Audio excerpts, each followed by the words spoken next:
और ये मुंबई का कुर्ला रेलवे स्टेशन है।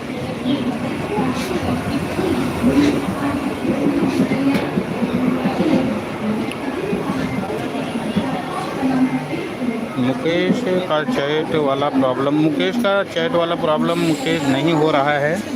मैंने किसी को ब्लॉक नहीं किया है। मैंने कल चेक किया था, बहुत कुछ इशू है, प्रॉब्लम है, पता नहीं, क्योंकि मैंने सारे चीज़ चेक कर लिए हैं और उन्हें ब्लॉक, किसी को भी मैंने ब्लॉक नहीं किया। उसमें सिस्टम में जाके देखा हूँ, किसी को भी, खाली मुकेश का ही नहीं और बहुत सारे लोगों को देखा है, किसी को मैंने ब्लॉक नहीं किया है।